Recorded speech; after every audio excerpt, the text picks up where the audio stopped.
Super Mario RPG is probably the first JRPG I ever played as a kid, so it holds a really special place in my video game upbringing. With the remake recently being announced, I thought it would be a great time to look at the music, which is so charming and memorable. It's been reported that the original composer, Yoko Shimomura, has been brought back to work on the new version, so we can expect to still hear all of those catchy melodies and quirky arrangements from the original. In this video, we'll look at 3 tracks, starting with just a simple little loop, and working our way all the way up to my favorite piece from the game.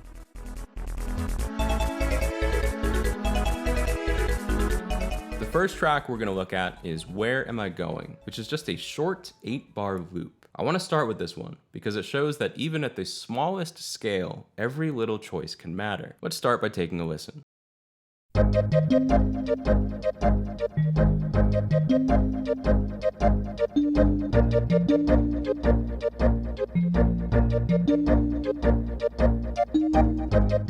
The form is pretty straightforward. There's a 2-bar phrase on A flat that repeats. Then we get a variation of that same phrase on B flat. The B flat phrase also repeats, except the second time the melody changes by rising up for a little turnaround phrase that brings us back to the start.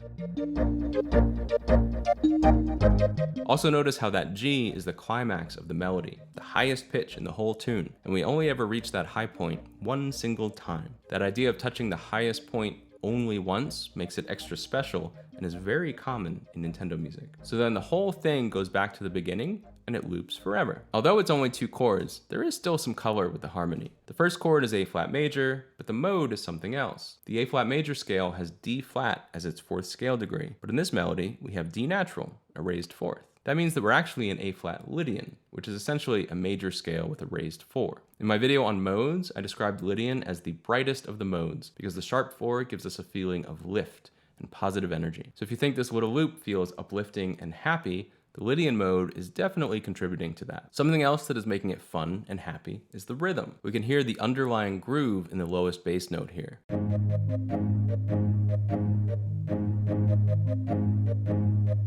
This rhythm is basically a variation of the son clave, which is a common rhythm in Afro-Cuban music. If we take the son clave and shift it over 2 beats, we get the rhythm from Where Am I Going?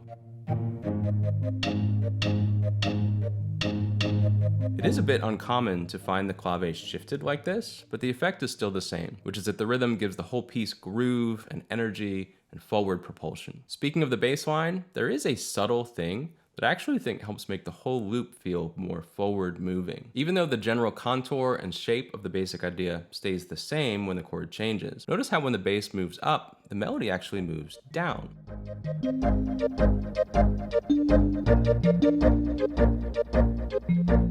It would have been pretty easy to just take the entire figure and move it up a step, but instead we get contrary motion between the outer voices. Besides just being good counterpoint, which I don't really think matters that much in this specific context. This means that every 4 bars, there's always one voice that moves up and one voice that moves down. So for an endless loop like this, that feels a lot smoother than the whole thing just moving up and down as a solid block. And even though it's only 8 bars, we've already talked about the form, the harmony, the rhythm, and the melody. There is still something else in this track that's interesting. Besides the melody on top and the bass on the bottom, we have this middle voice in the bell, or pitched bowl, or whatever that sound is. Its role is to help fill out the harmony, giving us a nice full chord, and it fills in this void in the middle so the arrangement doesn't feel too hollow. But something unusual is how it always gets to the chord change a beat and a half early. Even though the melody and bass end the first 4 bars on a nice plain A flat major chord, the D natural in the middle part is ringing out.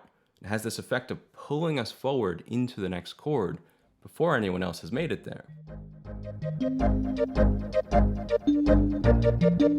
The E flat at the end does something similar, moving away from the B flat chord early in anticipation of the chord change.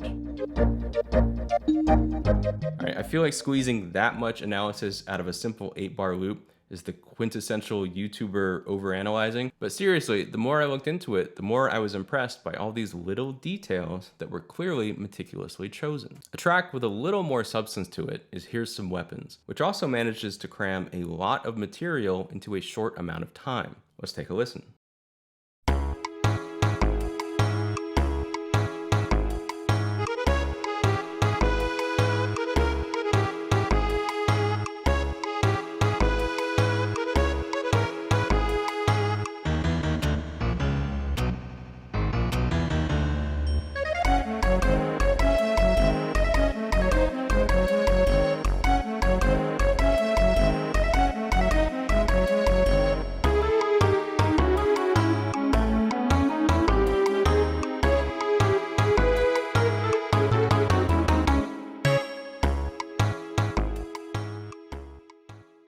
There are plenty of cool things happening with harmonic minor and the Dorian mode and whatever, but for this one, I just want to focus on the form and arrangement. Shimomura manages to cram a lot into this short piece, in a way that makes it surprising that it's only 16 bars of music. The main content of the piece is 3 separate 4-bar phrases, which we'll call A, B, and C. The A phrase is surrounded on both sides by 2 bars of extra material. I feel like if I call it filler, some of you will get all offended. I don't mean that it's unnecessary, but just that it's stretching out the time between core ideas. The first 2 bars are this simple intro, which just lay down the basic vibe, and this interlude creates a break between A and B.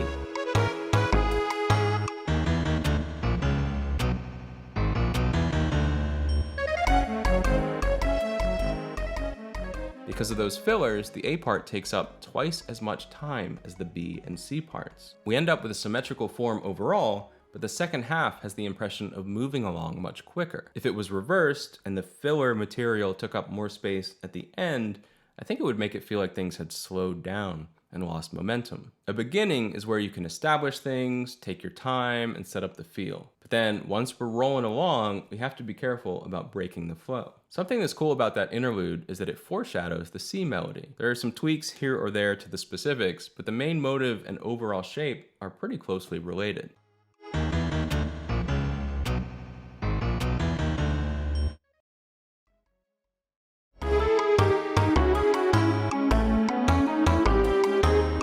Another way she keeps things moving along and interesting is by constantly changing up the texture. Something I see sometimes from students is changing texture mid-thought, which can make things feel disjointed. So notice how she only changes texture when we're either on to a completely new thought or to specifically highlight something special, like the conclusion of the whole piece. This is another place where that filler turns out to be really useful. In the A part, we had a melody supported by pa chords, a pretty standard homophonic texture. But for the interlude, everything gets essentially reduced to mono, and we just have a single line in octaves. It provides a strong contrast, and so when we get back to a fuller texture in the B part, it feels even fuller and richer than it would have if we hadn't created space for it. I think this is part of what's missing when people write a piece by taking a 4-bar chord progression, looping it over and over, and just keep adding layers on top. There's never any break in the pacing or flow of information, and it's little moments of contrast like this that actually keep a piece interesting. Another special moment comes at the very end with this little conclusion. The whole band of instruments comes together to make this final statement, which gives it extra emphasis and importance. Not only does the break give us a breath before the loop starts, which makes it feel really natural, but the change in texture highlights the moment as special. Introductions and endings are always great places to add emphasis or accent like this. I'm sure I could keep going on this one, but let's move on to our third track, Beware the Forest's Mushrooms. Real quick, since I don't have a sponsor for this video, I'll just remind you, applications for the second cohort of the Virtual Composer Summit are due next week, Friday the 13th. VCS is a 7-week program hosted by myself and composer and sample library wizard Christopher Siu. The program includes weekly masterclasses, personalized feedback sessions, accountability groups, assignments, and more. Some students from the first cohort have said this was the first time they'd managed to go from blank screen to a fully produced and mixed track, and now they have the confidence and a step-by-step process for doing it over and over going forward. Check out virtualcomposersummit.com for more info. Now let's look at Beware the Forest Mushrooms, my favorite track from the whole soundtrack.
This one is longer than the other two, at 44 bars. Not surprisingly, the form is a bit more complicated too. The main melody is split into 4 8-bar units, but there's also a transition interlude and an extended coda.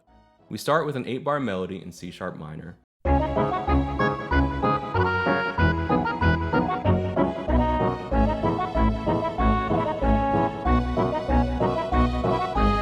which repeats exactly, other than just a few changes to the instrument choices. Then we get this 8-bar interlude, which functions as a transition to the next melodic part in a different key.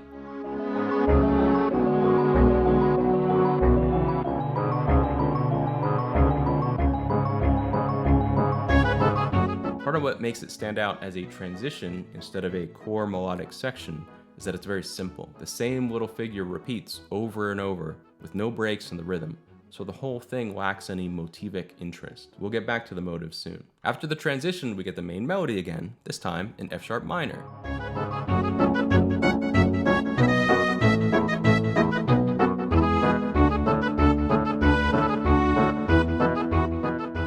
It starts out exactly the same, but this time, instead of repeating, it breaks out into a new line that hits the high point and climax of the whole tune.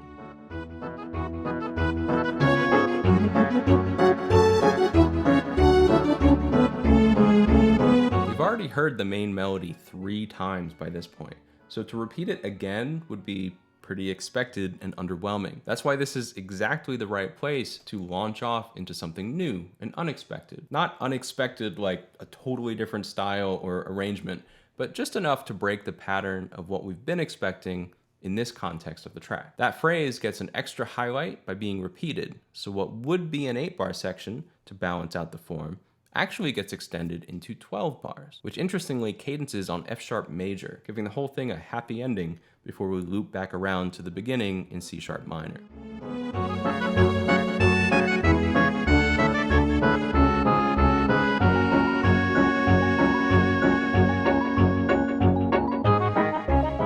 I'm not going to get into the harmony here, but I suggest those of you who really enjoy your music theory take a look at this piece to see how she plays with the Dorian mode and the natural minor in different places. Also, I have to point out this little melodic figure here, which is called a mordant. The mordant shows up so much in Japanese video game music that my friend Gavin Leeper is making an entire video about it, which he's planning to release once our course on composing music for anime and JRPGs comes out soon. One of the things that stands out most about this arrangement is that it always changes color, at least every 8 bars, and then doubly so at the end when we pick up the pace of action and break into 4-bar units. In a second, we'll look at how the tune is incredibly repetitive, and so this constant switching of colors is crucial for keeping our interest, making it feel like more things are changing than they really are. The instrument colors are changing, but the main melodic ideas are impressively consistent. It all comes down to an ideal model of motivic repetition. Every single 4-bar phrase starts with the same motive.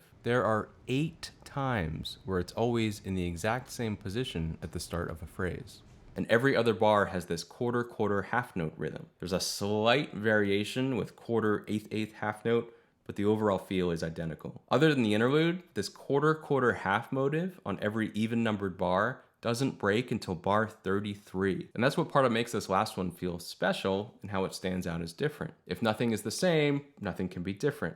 If everything is special, then nothing is. So if you want something in your music to stand out as interesting, you can actually do a better job of it by establishing certain patterns and expectations before you break them. I'll say it again, in this short little tune, we get the quarter, half note rhythm 12 times at the end of every 2 bars. Something, ba, ba, ba. Something, ba, ba, ba. 12 times. I know I talk about this a lot, but student composers seem so afraid of repetition. When you actually listen to effective and catchy music, it's the repetition that is making it happen. We finally get a break from these motives with the 4 quarter notes at the end. And the fact that it's at the end is important. Simplifying the rhythm like this is like diffusing the energy. Everything is coming to a final resting place, and so it's effective at the ends of phrases, or whole pieces in this case, to liquefy the material into a less distinct form. This balancing act of keeping things the same but also different is a crucial skill for composers. That's why you can't afford to miss this video here, where I explain how Nintendo has managed to keep the underground theme both recognizable but always slightly evolving for decades. If you want a masterclass in how to make variations on a theme in video game music, this track will do it for you. Thanks for watching. I'll see you in the next one.